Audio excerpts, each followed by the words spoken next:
नमस्कार, मी प्रवीण कांबळे महाराष्ट्र न्यूज़ नेटवर्कमध्ये आपल्या सर्वांचे सहर्ष स्वागत करतो। गरीब मजदूर है, उन्हें 7 एकड़ जगह जो माशाजा पाड़ा है और 4 एकड़ जगह, ऐसे 2 जगह आदिवासी लोगों की है। कुछ अपने आप को बिल्डर कहने वाले लोगों ने वो ज़मीनें उनसे भाड़े के तौर पे ख़रीद ली थी और ये झोपड़े गरीबों के बनाए। इनके पास से बहुत सारे लाखों रुपए इन्होंने बिल्डर लोगों जो अपने आप को कहते हैं उन्होंने हड़प करके लिए, मगर उनको सुविधाएं कुछ नहीं दी।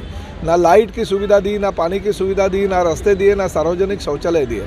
मगर बेचारे गरीबों को 4 दीवार चाहिए था तो उन्होंने उसको पैसे दे के जो भी अपनी जमा पूंजी है, घर के सभी जेवर बीवर बेच के महिलाओं ने इनको पूरे पैसे दे दिए थे। मगर पिछले कई दिनों से ये यातना भुगत रहे थे। हमारे वहाँ के नेता राममोहन शर्मा जी है, हमारे बंडे जी है, कमलाकर पाटिल और सभी लोगों के पास जब ये घटना उन्होंने बताई तो राममोहन शर्मा के नेतृत्व पे अदानी के कार्यालय पे मोर्चा भी लिया गया था। फिर अदानी के कुछ अधिकारियों से मैंने बात की तो इलेक्ट्रिक का जो मीटर है वो देने का उन्होंने वायदा किया, मगर जिस वक्त वो वहाँ पे लगाने गए तो स्थानीय आदिवासी किया, क्योंकि उनका ये कहना था हमारे 7/12 पे सरकार का बोझा चढ़ा गया, हमारा नाम भी 7/12 से निकाला गया है। और ये बिल्डरों ने जब भी उस झोपड़े बांधे तभी जो भरनी की थी वो भरनियों की वजह से हमारे ऊपर महसूल खाते का वो बोझा चढ़ा है। तो हमें लाइट देने में कोई दिक्कत नहीं है, मगर वो बोझा उतरना चाहिए, इसके लिए कुछ ना कुछ करने चाहिए। तो मैंने आज ये बैठक ले ली। वो आदिवासी जो मालिक है उनको भी बुलाया था, हमारे झोपड़ी वाले जो लोग हैं उनके प्रतिनिधियों को बुलाया था, हमारे सभी शिवसेना के पदाधिकारी उपस्थित थे। तो ऐसा निर्णय हुआ कि ये बोझा, मैंने कलेक्टर से और जिलाधिकारी के साथ साथ तहसीलदार से भी बात की, तो बोझा कैसे जल्दी से जल्दी उतरेगा उसके कोशिश करेंगे। जो भी कंट्रीब्यूशन है ये झोपड़ी वाले निकाल के वो बोझा हटाएंगे। मगर मैंने आदिवासी को क्लियर कट बोल दिया कि किसी भी हालत में लोगों की जो सुविधा है, बिजली हो, पानी हो और रास्ता हो, शौचालय हो, ये आप काम रोक नहीं सकते हो। ये विधायक की जिम्मेदारी है। उनको किसी भी हालत में आप अगर विरोध करेंगे तो मैं पुलिस वहाँ पे बंदोबस्त दे के या खुद खड़ा रह के भी मैं वो काम करवा लूँगा। तो आदिवासियों ने भी बात मान ली। तो अभी सोमवार से यहाँ पे बिजली देने का काम जो है वो अदानी के लोग करेंगे और आदिवासी का जो 7/12 पे बोझा है उतारने का काम कोई लोक प्रतिनिधि के तौर पे हमने उनको आदेश दिया, उस हिसाब से कुछ लोग करेंगे ताकि आदिवासियों का भी कहीं पे नुकसान नहीं हो और इन लोगों को भी बिजली की जैसी सुविधाएं उपलब्ध हो जाएगी। पहले बिजली की सुविधा दे देंगे और बाद में महानगर पालिका के माध्यम से जो भी सुविधा चाहिए वो उनको दे देंगे।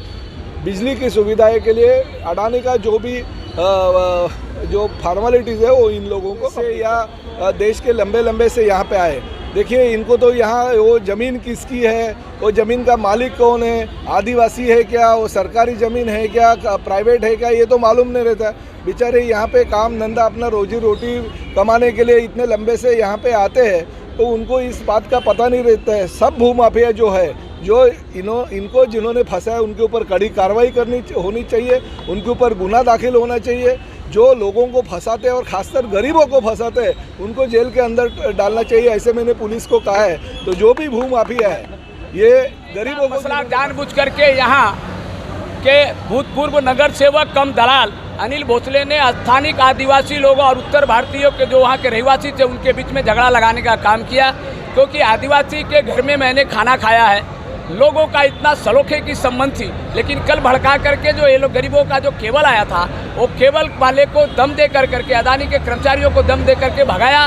इसकी जानकारी आपके चैनल के माध्यम से हम पदाधिकारियों ने विधायक प्रताप सरनाइक साहब के पास पहुंचाया।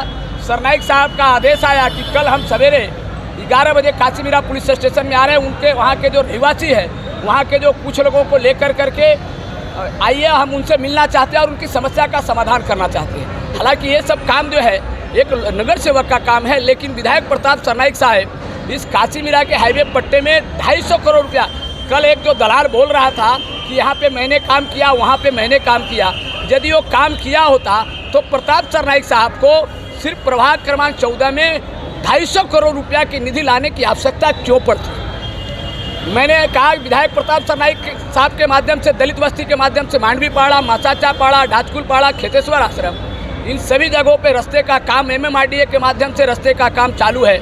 100 करोड़ रुपए का MMRDA के माध्यम से शौचालय की बस से बदतर परिस्थिति है। आदिवासी के 2 जगह मस्करपाड़ा और मासाचापाड़ा में पीने की पानी की पाइपलाइन नहीं है। तो इन दलालों ने क्या काम किया, इनके नगर सेवकों ने क्या काम किया? ये जनता को 8 साल से मूर्ख बना करके रखा।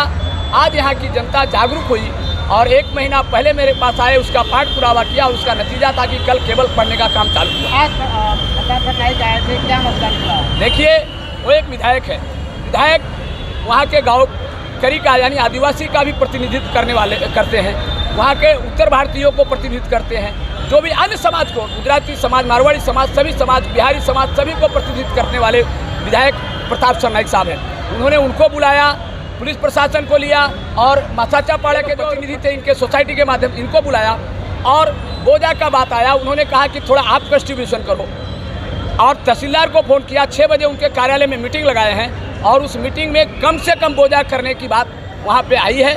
और कुछ लोग यानी ये लोग तैयार हो गए, 500 रुपये से लेकर के 1000 रुपया ये लोग बोले कि हम लोग मदद करेंगे, बाकी का जो बिल्डर जिन्होंने इन लोगों को बेचा है वो बाकी का पैसा वो भरेंगे। लेकिन केबल डालने का काम सोमवार से चालू हो जाएगा। उसके बाद महापालिका के माध्यम से पाइपलाइन डालने का और सीमेंट रास्ता करने का और गटर बनाने की आश्वासन विधायक प्रताप